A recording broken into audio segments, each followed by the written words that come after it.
কাঞ্চন, আমি তোমাকে লেখাপড়া শিখিয়ে সুশিক্ষিত করেছি। এবার আমি তোমাকে অস্ত্রবিদ্যা শিক্ষা দেবো। ধরো অস্ত্র।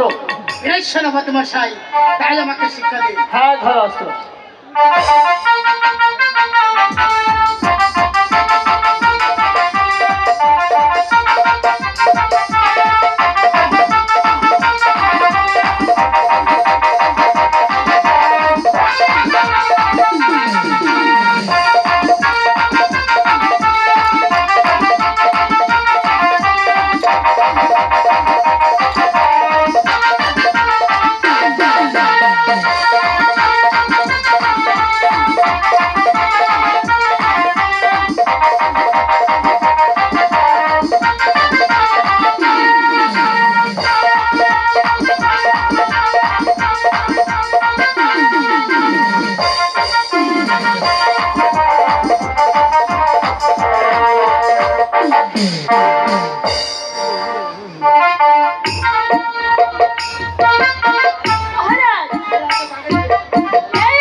আমার প্রথম পুত্র ওই কাঞ্চনের হাতে তুলে দিতে চাই। না মহারাজ, এই রাজ্য দিতে হলে আমার ছেলে আমাকেই দিতে হবে। কেন রানী, আমার আর কাঞ্চনের মধ্যে তফাৎটা কি আছে? এই জন্য একই ডালে দুটি ফল, কাঞ্চন আর অমল। তবে তুমি এটাই বলতে পারো যে কাঞ্চন তোমার সতীনের ছেলে। কিন্তু রানী, কাঞ্চন আমাকে যতটা শ্রদ্ধা করে তার চেয়ে অধিক শ্রদ্ধা করেছে তোমাকে রানী। এটা তোমার মুখের কথা, অন্তরের কথা নাই। তাই বলছি মহারাজ, এই রাজ্য দিতে হলে আমার ছেলে আমাকেই দিতে হবে। এ কি বলছো রানী? শোনো, আমার একটা কথা শোনো রানী। চলে গেল রানী, আমার কথাটা না শুনেই চলে গেল। কোথায় কোথায় সেনাপতি? আদেশ মহারাজ, কি জন্য রেখেছেন?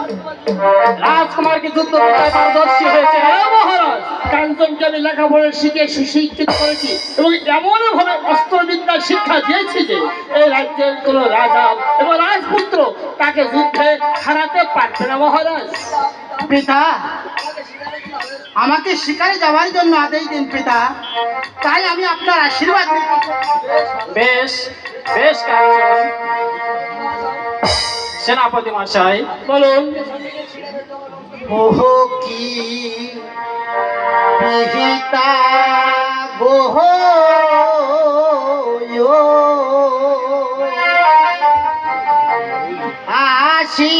আশীর্বাদ পায়া রে।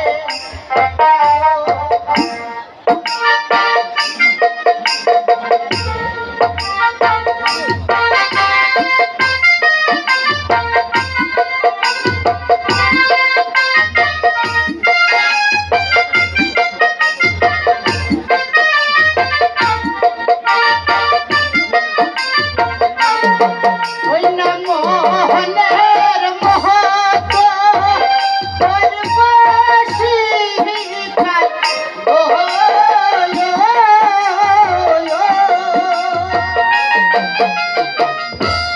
পিতা ঘুরে বনে বনে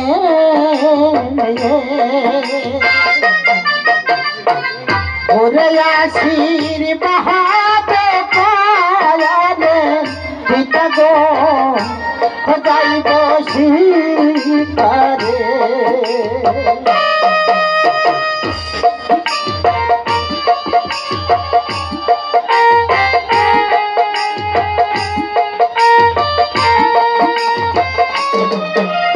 শিকার হতে যাব আমি গো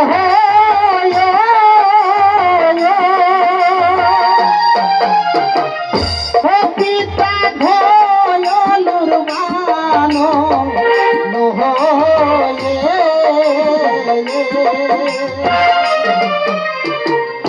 ওরে আশীর্বাদ পায়ালে পিতা গো যাইব শিকারে। তাই বলছি পিতা, একটিবার আমাকে শিকারে যাবার জন্য অনুমতি দিন পিতা। সেনাপতি মহাশয়, বলুন মহারাজ। কাঞ্চন কুমারকে শিকারে যাওয়ার জন্য কে খেপিয়ে তুলেছে? আমি আমি মহারাজ, আমি তাকে শিকারে যাওয়ার জন্য বলেছি। সেনাপতি মহাশয়, বলুন। কাঞ্চন আমার ছেলে মানুষ, শিকারের সে কিছুই বোঝে না। তাছাড়া বনে অনেক হিংস্র জন্তু জানোয়ার বাস করে, খুব সাবধানে যাবেন শিকারে। মহারাজ, আপনি দিকটা চিন্তা করবেন না, কারণ এই কাঞ্চনকে আমি ছোটবেলা থেকে বুকে পিঠে করে মানুষ করেছি। তাকে ওই কঠিন যন্ত্রণার মধ্যে একা ফেলে রেখে আমি কি চলে আসতে পারি মহারাজ? এসো কাঞ্চন, এবার আমরা শিকারের জন্য যাই। তাই চলুন সেনাপতি মশাই, তাহলে আমি আসি পিতা। এবার আমাকে শিকারে যাওয়ার জন্য বিদায়। আশীর্বাদ করি। চলো চলো কাঞ্চন কুমার। সেনাপতি মহাশয়, খুব সাবধানে যাবেন শিকারে, বনে অনেক হিংস্র জন্তু জানোয়ার আছে, খুব সাবধানে যাবেন।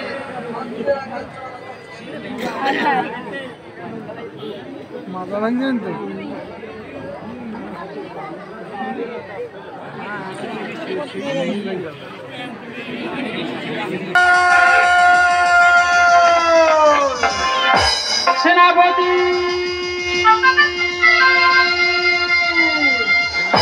ওগো ঠাকুর, তোমার কাছে আমি কিছুই চাই না ঠাকুর। আমার একমাত্র পুত্র কাঞ্চন ওই শিকারের উদ্দেশ্যে দূর বনে গমন করেছে। ওদের তুমি দেখো ঠাকুর, দেখো ঠাকুর, দেখো।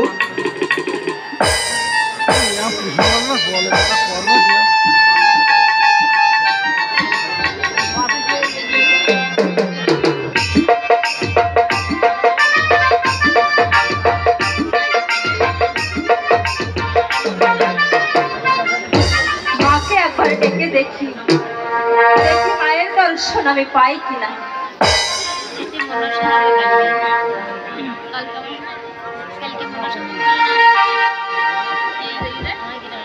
কমলা গো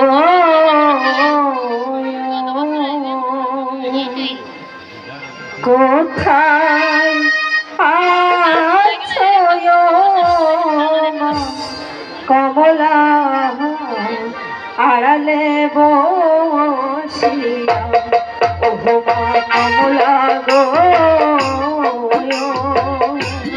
কোথায় আছো মা? কমলা আড়ালে বসিয়া।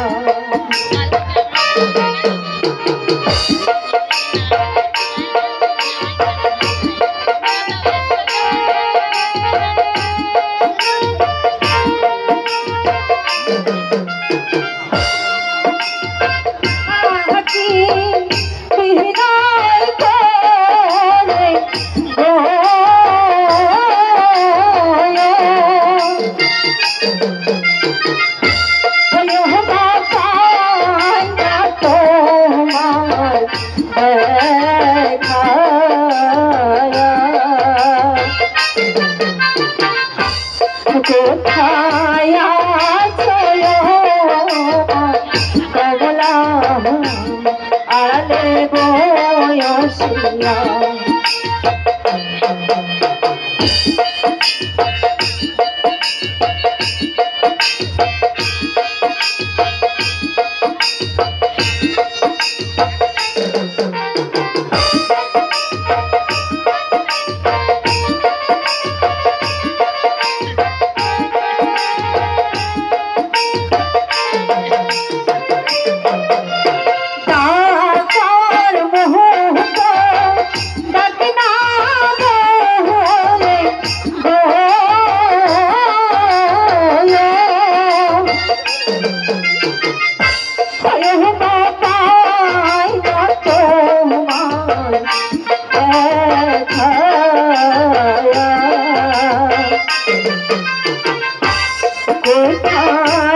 কমলা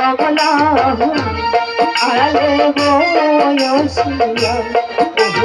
কমলা গো কোথায় আছো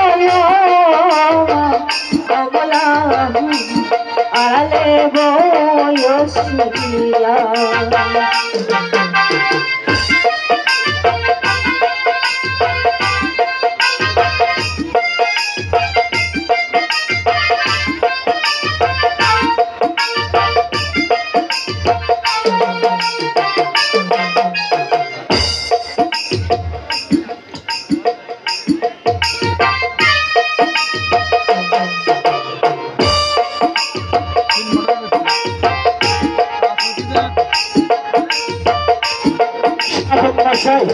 আমরা তন্ন তন্ন করে বনটিকে ঘুরলাম, খুঁজে দেখলাম কোথাও একটা মৃগের সন্ধান করতে পারলাম না, কিন্তু এদিকে আমি জল পিপাসায় কাতর হয়ে পড়েছি। এখন কি করি, কোথায় যাই? এসো ভাই কাঞ্চন, ওই ওই দূরে চেয়ে দেখো একটা পাখি বসে আছে, ওই পাখিটাকে তুমি শিকার করো ভাই কাঞ্চন। আমি তাই করছি। ভাই শিকার করো ভাই।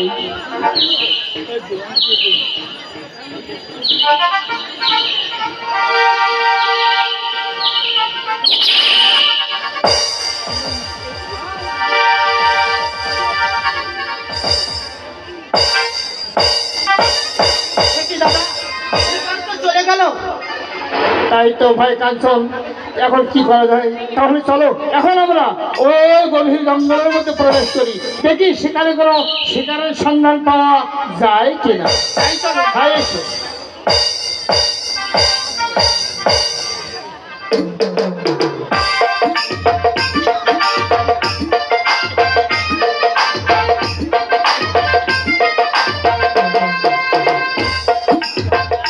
এই তো সেই ঘাট। এই ঘাটে আমি মাকে কতবার দেখেছি, কিন্তু মা যে আমার ডাকে সাড়া দিল না। ওগো মা, তবে কি তোমার দর্শন আমি পাবো না? তুমি একটিবার এই অভাগিনীর ডাকে সাড়া দাও মা, একটিবার এই অভাগিনীর ডাকে তুমি সাড়া দাও। এই তো আমি এসেছি পুষ্প। মা, তুমি এসেছো মা? তোমার এই অধমের ডাকে তুমি এসেছো? দয়া করে যখন এসেছো তখন এই অভাগিনীর মনের কথাটা খুলে বলে শোনো মা। মাগো, পিতা যে আমার স্বয়ম্বর সভার আয়োজন করেছে, উক্ত স্বয়ম্বর সভায় কে হবে আমার স্বামী, আর কাকেই বা করবো আমি পতিত্ব বরণ মা, তা তুমি একবার বলে দাও মা, একটিবার আমায় বলে দাও। শোনো মা পুষ্প, এই জলের ঘাটে প্রথম যার সঙ্গে দেখা হবে সেই হবে তোমার স্বামী। যদি সে অচেনা অজানা ব্যক্তিও হয়, তুমি তাকে স্বামী বলে গ্রহণ করবে। এ কথা তোমার মনে থাকবে তো পুষ্প? হ্যাঁ মা, এ কথা আমার অবশ্যই মনে থাকবে। মাগো, আমি তোমাকে একটা প্রণাম করিব।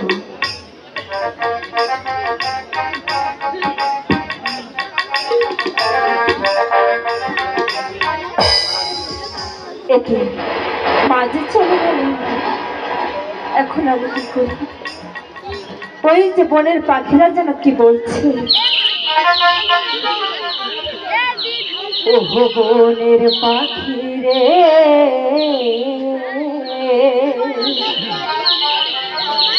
ওরে কি গান সোনালি রে পাখি হাই রে, আমার কহর নদী বনের পাখি রে,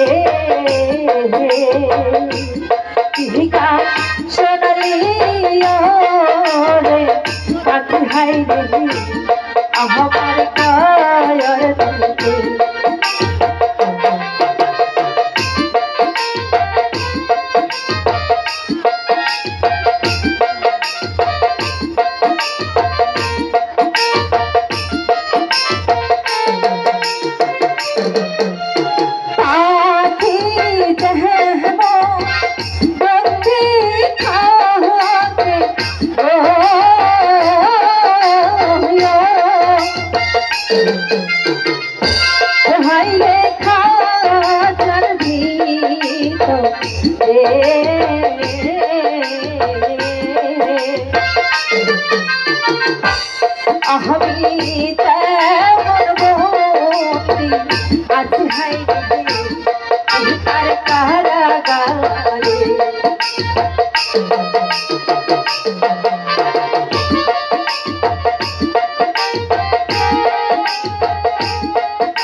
স্বামীর লাইগা ঝলে আই রে আমার হয় অন্তরে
আর যে আমি পথ চলতে পারছি না দাদা। ভাই কাঞ্চন, এত অস্থিরতা চলবে না। তাছাড়া এই গভীর জঙ্গলের মধ্যে কোথাও তো জলাশয় দেখতে পাচ্ছি না, জল আমি কোথায় পাবো? দাদা জল পিপাসায় যে আমি আর পেরে উঠছি না দাদা, তুমি যে করে হোক আমাকে একটু জল খেতে দাও। ভাই কাঞ্চন, অত ক্লান্ত হলে চলবে না, একটু ধৈর্য ধরো। তাছাড়া এখন আমি জল কোথায় পাবো? আমি জল চলতে পারছি না দাদা, আমার কি বড় জল পিপাসা লেগেছে, তুমি আমাকে একটু জল এনে দাও না ভাই দাদা। কাঞ্চন, তাহলে চলো আমরা আবারও ওই গভীর জঙ্গলের মধ্যে প্রবেশ করি, দেখি সেখানে কোনো জলাশয়ের সন্ধান পাওয়া যায় কিনা। তাই চলো দাদা।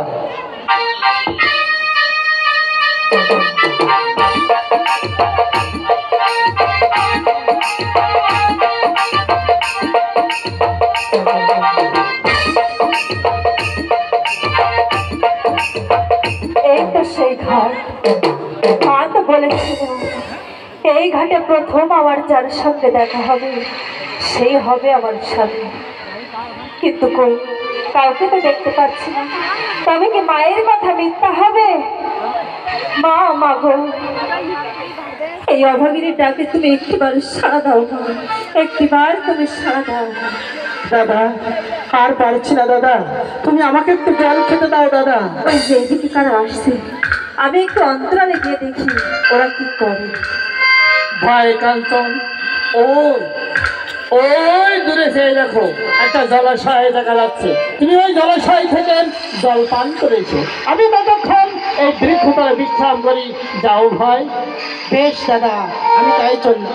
ভাই কাঞ্চন, বেশি দেরি করবে যেন, খুব তাড়াতাড়ি চলে আসবে।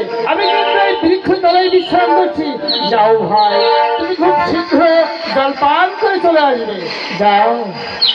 আমি তাই যাচ্ছি দাদা, তাই যাচ্ছি।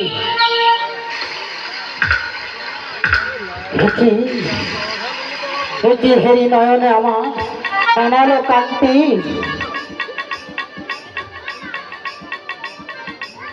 একই হেরি নয়নে আমার অনালো কান্তি, কিবা হেরি রূপ, কিবা তার রূপের চেহারা, আমি তো কিছুই ভেবে উঠতে পারছি না। কিবা তার হস্তপদ, কিবা তার তুতার আগমন, আমি তো কিছুই বুঝে উঠতে পারছি না। তুমি কি মানবী না দেবী? আচ্ছা দেখি আমি একটু অগ্রসর হয়ে দেখি এই ঘাটে তুই একাকিনী দাঁড়িয়ে আছো কে? ওহো কি সুন্দরী গো,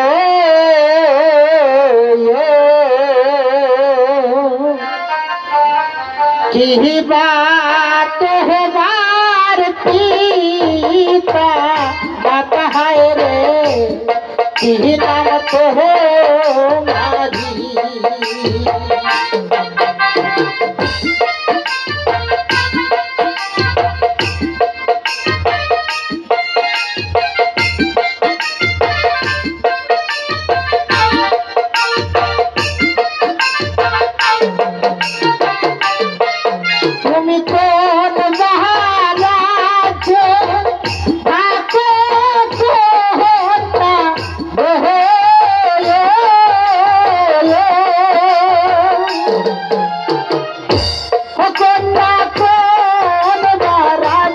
তোমার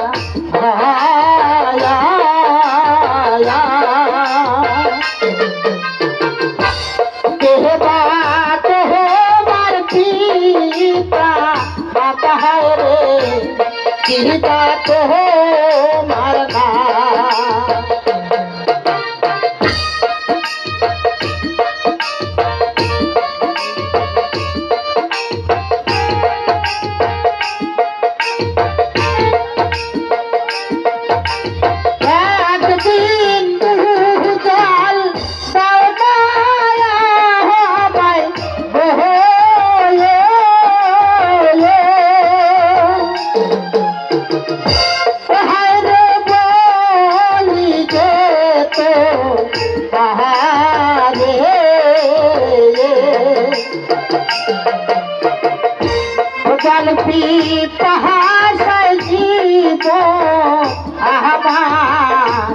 বাহির হইয়া যায়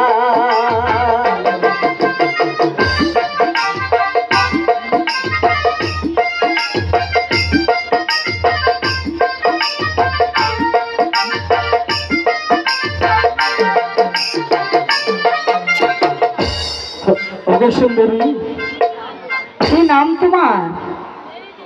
আর আমাকে একটু জল খেতে দেবে?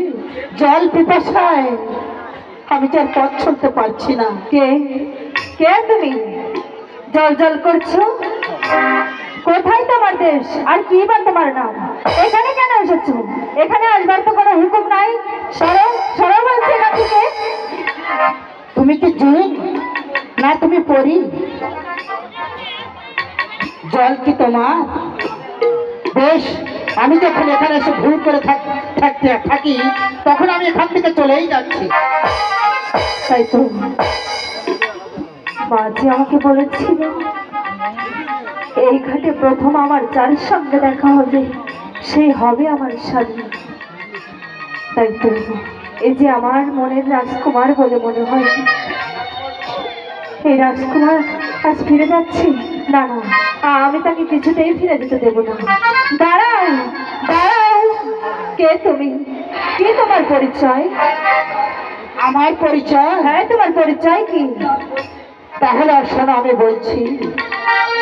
ঘর মহারাজে থাকিয়া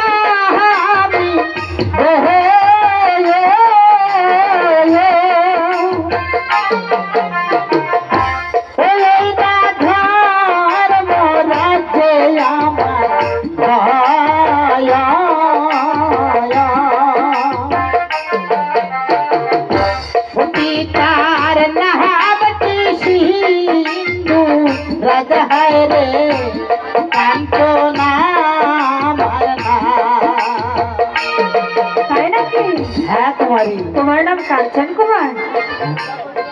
এবার তোমার পরিচয়টাকে আমি জানতে পারি? হ্যাঁ, আমি বলছি, তুমি শোনো।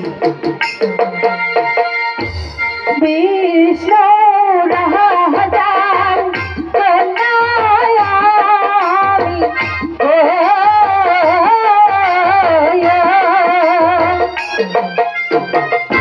ও হাই রে না রাজে আমার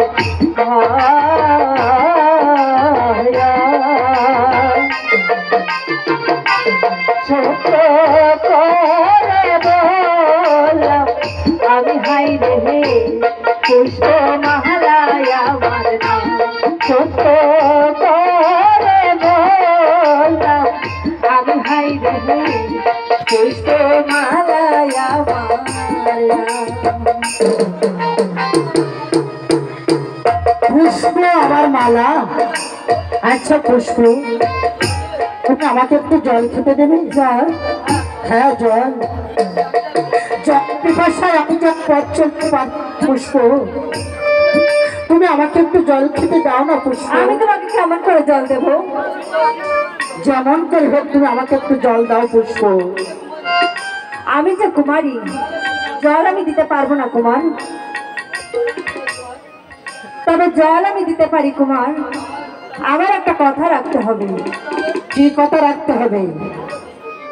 বলো বলো পুষ্প, কি কথা রাখতে হবে? কুমার, আমার হাতে এই মালা ছড়াটি দেখতে পাচ্ছ, এই মালা ছড়াটি তুমি আগে গ্রহণ করো, তারপরে আমি তোমাকে জল দেব। না না, তোমার কথা আমি রাখতে পারবো না পুষ্প। তাহলে যে আমি তোমাকে জল দিতে পারবো না কুমার? ভারী মুশকিলে পড়লাম, জল পিপাসায় আমি চোখে কিছুই দেখতে পাচ্ছি না। হায় ভগবান, এখন আমি কি করি? না না, যেমন করে হোক জলটা আমাকে খেতেই হবে। পুষ্প পুষ্প, বললাম তো আমার কথায় রাজি আছো কি না? হ্যাঁ পুষ্প, আমি তোমার কথায় রাজি আছি। তোমাকে দেখে আনন্দে আমার মন প্রাণ ভেসে উঠেছে। আচ্ছা কুমার, তোমাকে দেখে আনন্দে আমার মন প্রাণ ভরে উঠেছে। পুষ্প, তুমি কি বিবাহ করেছো কুমার? না না সুন্দরী, আমি এখনো বিবাহ করি না, তবে আশা করছি আমি তোমাকে বিবাহ করব। তোমাকে দেখে আমার হৃদয়ের আশা পূর্ণ হবে পুষ্প। কুমার, এখন ভগবানই জানে তোমার হৃদয়ে আমার স্থান হবে কিনা। কুমার, আজ বহুদিন যাবৎ খুঁজিয়া বেড়াই, মনের মতো মানুষ আমি পাই না, তোমাকে আজ পেয়েছি। তোমার হৃদয়ের মাঝে আমার স্থান দেবে কি আমার প্রাণের বিনিময়ে? কুমার, আমার হৃদয়ের মালা তুমি গ্রহণ করো কুমার। এই মালাটি তোমার গহলে গো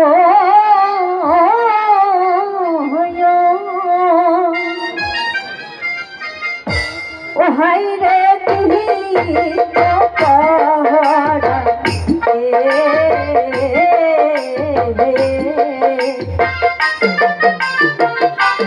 দাসী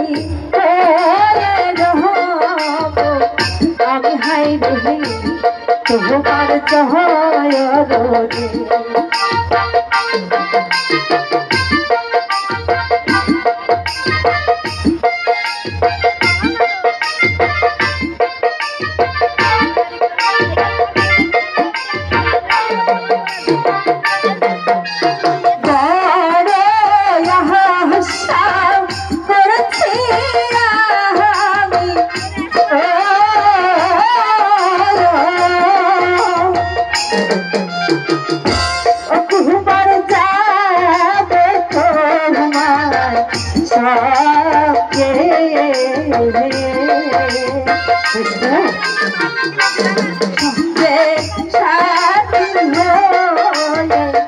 আমি হাই রহি বহু তোমারে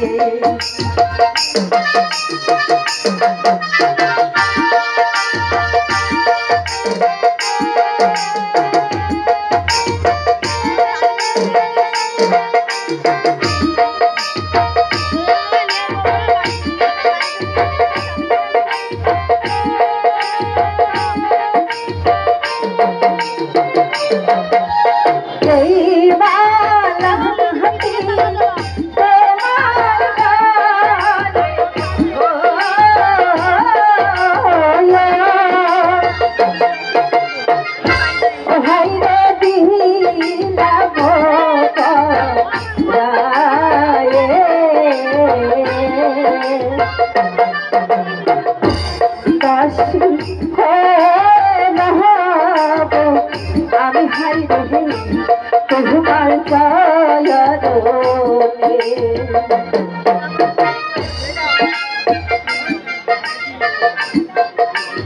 পুষ্প, তুমি এমন করে আমার পদতলে থেকো না পুষ্প।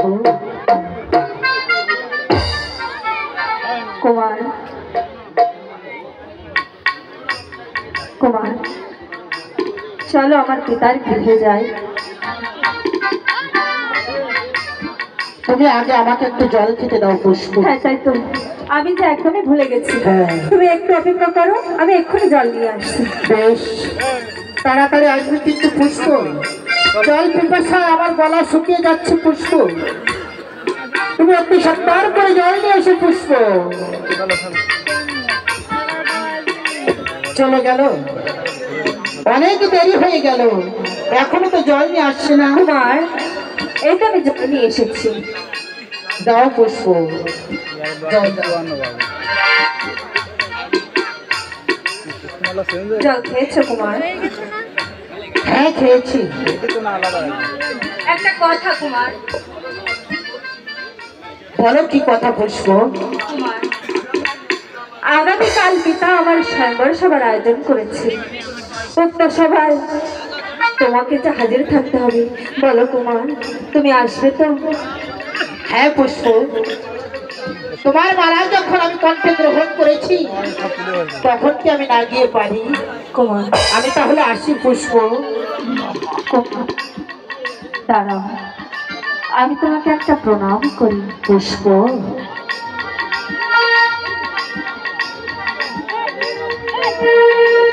তুমি নতুন প্রেমের নাগরী, সত্য কন্যা তুমি পূজারী। তুমি নতুন প্রেমের নাগরী, সত্য কন্যা তুমি পূজারী।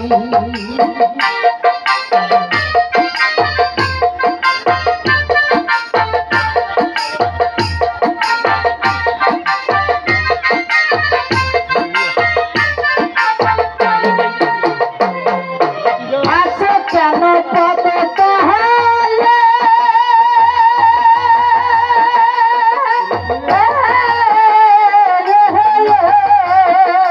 কন্যা শরীর মাঝে,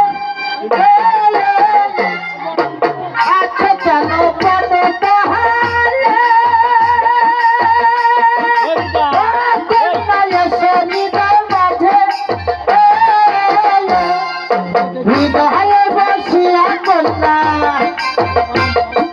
হৃদয়ে বসিয়া কন্যা পূজা করে আমারি, সত্য কন্যা তুমি পূজারি। তুমি নতুন প্রেমের নাগরী, সত্য কন্যা তুমি পূজারি।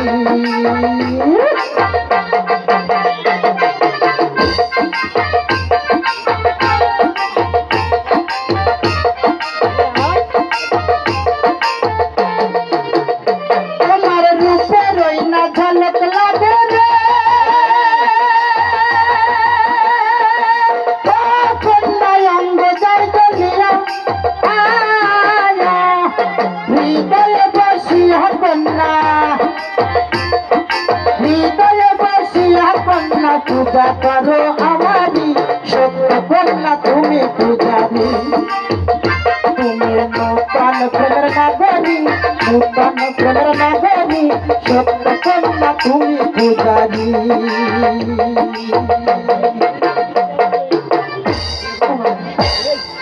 এবার তাহলে আমি আসি কুমার।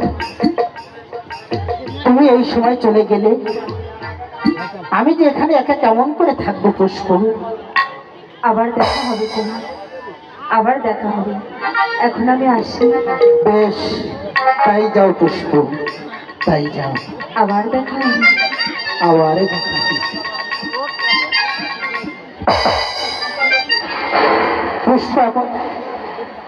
পুষ্প এখন চলে গেল, কিন্তু এখন আমি কি করব? এদিকে দাদাকে আমি কি বলবো?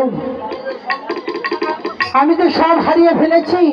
পুষ্পকে এই নদীর ঘাটে দেখার পরে আমি তো সব ভুলে গেছি। এখন আমি কি করি, কোথায় যাই?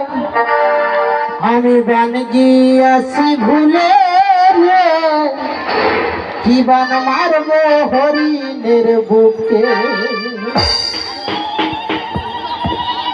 আমি বান গিয়াছি ভুলে রে, বান গিয়াছি ভুলে রে, কি বান মারবো হরিণের বুকে। আমি বান গিয়াছি ভুলে রে, বান গিয়াছি ভুলে রে, কি বান মারবো হরিণের বুকে।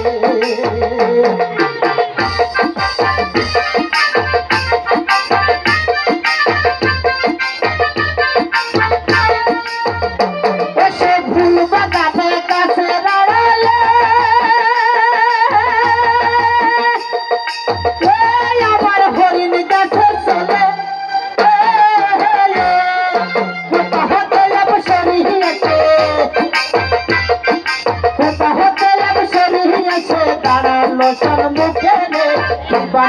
গো হরিণের মুখে।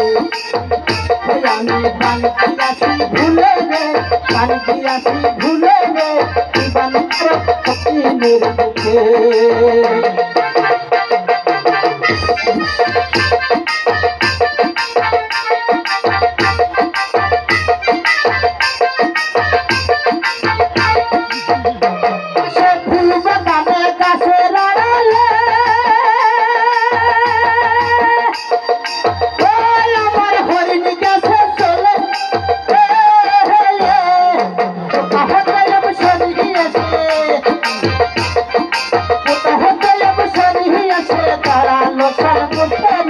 জীবন মারব হরিণের বুকে।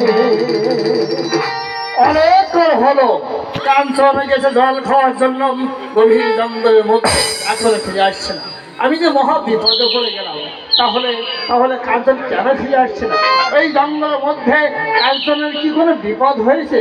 এখন আমি কি করি, কোন দিকে বা যাই? তাই আমি একটিবার দেখেই দেখি কাঞ্চন কোন দিকেই গেছে।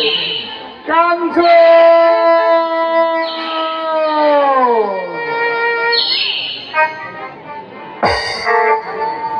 দাদা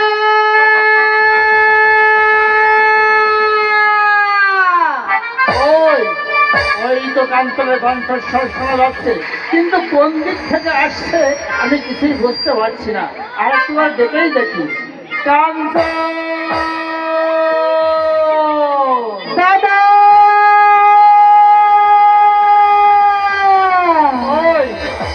এই দিক থেকেই কাঞ্চনের কণ্ঠস্বর ভেসে আসছে, আমি এই দিকেই যাব। তাহলে তাহলে আমি যাই। কাঞ্চন! দাদা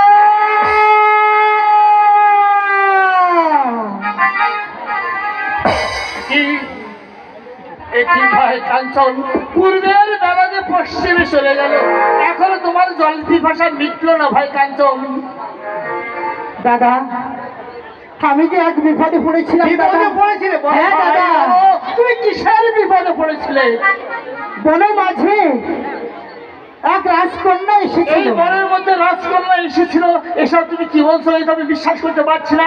আরে বনের মধ্যে রাজকন্যা এলো কি করে? ও, আমি বুঝতে পেরেছি, সে নিশ্চয়ই করে বিপদে পড়েছিল, আর তুমি তাকে নির্বিঘ্নে বাড়িতে পৌঁছে দিয়ে এসেছো। না দাদা, তাহলে কি? আমি যে বড় অসুবিধায় পড়েছি, আমি কিছু বলো বলো, কি বিপদে, কি অসুবিধা, একটু আমায় খুলে বলো ভাই, আমি বুঝতে পারছি না। বলো ভাই। বলবো দাদা। বলো। আমি যখন রাজকন্যাকে দেখলাম, রাজকন্যাকে দেখার পরে আমি রাজকন্যার কাছে বললাম, ওগো রাজকন্যা, আমার বড় জল পিপাসা পেয়েছে, দয়া করে আমাকে একটু জল খেতে দাও। তারপর? রাজকন্যা বলল, জল আমি দিতে পারি, আমাকে বিবাহ করতে হবে। তারপর? জল তৃষ্ণায় আমি কিছুই ভেবে না পেয়ে রাজকন্যাকে বিবাহ করবো বলে আমি তাকে যে কথা দিয়ে ফেলেছি দাদা। ও এই অনেক বোকা ছেলে। এইরকম কথা কত ছেলে কত মেয়েকে দিয়ে থাকে, কয়েকজনের বিয়ে হয় বলো? তার চেয়ে বলো, তুমি একটু অনেক ঘুরে বলো কি বিপদ। দাদা বলো, রাজকন্যাকে দেখার পরে আমি যে তাকে মনে প্রাণে ভালোবেসে ফেলেছি দাদা, তারপর? তাকে যে আমি কিছুতেই আমার মন থেকে মুছে ফেলতে পারছি না। আর কি হয়েছে বলো না? আর কি কোনো কিছু হয়েছে? আর কি কোনো ঘটনা হয়েছে বলো? শুনেছি শুনেছি রাজকন্যার নাকি আগামীকাল স্বয়ংবর সভা। ওই স্বয়ংবর সভায় আমাকে যেতে বলেছে দাদা। ও, তাহলে আমরা যাবো। তাহলে তাহলে তোমার গলায় ওই মালাটা কিসের? হ্যাঁ দাদা, হ্যাঁ। রাজকন্যাকে এই গলাটি আমার মালায় পরিয়ে দিয়ে সে আমাকে স্বামী রূপে গ্রহণ করেছে দাদা। তাহলে মালা বদলও হয়ে গেছিল। হ্যাঁ দাদা। তাহলে আর বিয়ের বাকি রইল কোথায়? চলো এবার আমরা ওই কন্যার বিয়ের স্বয়ংবর সবাই যাই। তাই চলো দাদা, তাই এসো। তাই চলো।